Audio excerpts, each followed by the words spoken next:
WJG Sports. We journal great.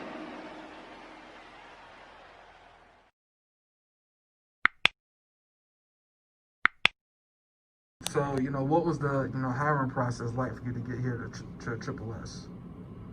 The hiring process. Well, I seen the opening on the internet. I was like, hey, that's close to home. Put in my application. It was kind of crazy. When I put in the application, I got a reply back. No, when I put in the application on the internet, it said that they were going to take the applications up until a certain day, and it was the next Wednesday. I submitted my application that Friday.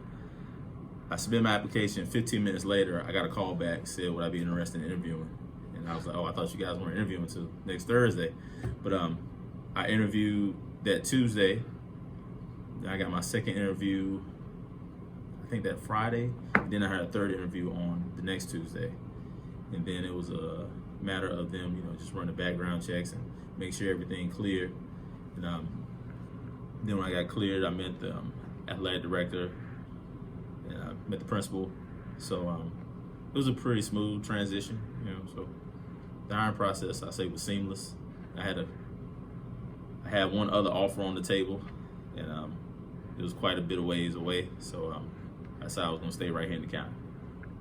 Gotcha. So, you said that you've been coaching now for 20 years.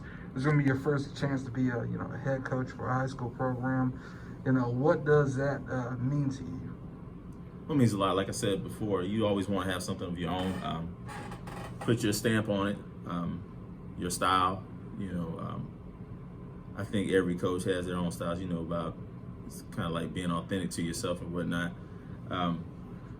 And really, I've been coaching. I've coached little kids, middle school, JV, of course, assistant on varsity. But I think coming from like middle school, it was more of a teaching part. So I believe sometimes coaches can overcoach and not doing enough teaching. The way I approach it, I think I can really help the kids be well rounded. I'm coming from a teacher's standpoint, where I really care about you, not just as an athlete. I'm not saying coaches don't care about their students outside of athletics, but I've been more of a time where I've been more on the side of developing them athletically, academically, and character-wise. So, and I think that's one of the things that it's going to help us turn around too. I think if people are attracted to your values more than what you're doing on the court, I think that's a big help. So, I want people to be attracted to the values of not just my program, the values of the school, the values of the community, so make this something that the whole community can be proud of. Right now, of course, you come from Farmville Central. You were assistant there for 3 years. In those 3 years, I believe you guys won over 60-some games, 2 state title 86 runs. and 6. 86 and 6 in 3 years, plus another two state title runs. Yes, sir. Of course, co-champions this year because of COVID. Mm-hmm. What do you think those experiences? How do you think those experiences can help you bring that to Triple S? Well, it was one of those things where the preparation was always key. Being with Coach Will, it was always a thing of film. I mean, when we won that title last year, the 2019 title, by the time we got to the game, there wasn't anything that they were doing that we didn't know.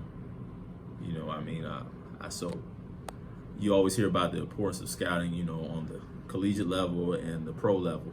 But a coach told me a long time ago, whatever the big time is, you do it the way the big time people do it.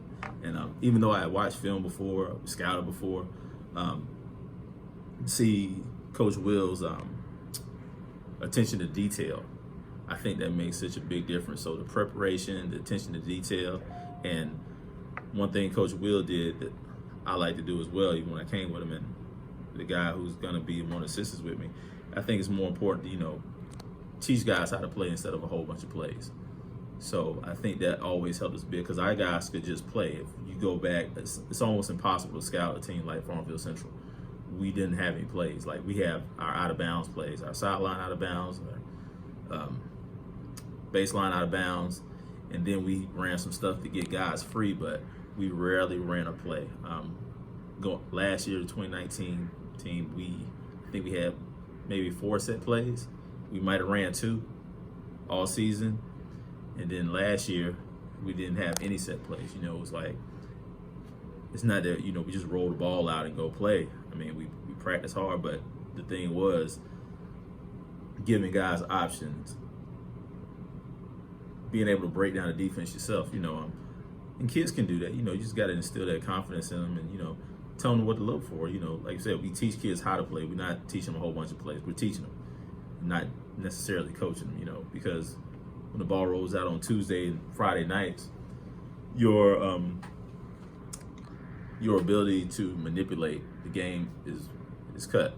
You know, it's not like practice. You can't blow the whistle. You only have 5 timeouts, and then you have in between with your quarters. But you want those guys, you know, they don't want to be deers in headlights, you know. So, you know, you want to have that confidence and that know-how already, where your coaching is minimum at that point. You know, what you worried about on Tuesdays and Fridays are your rotations, make sure guys aren't fatigued and whatnot, things like that. So that's I'll say the biggest thing coming from a program like Farmville and Hillside as well.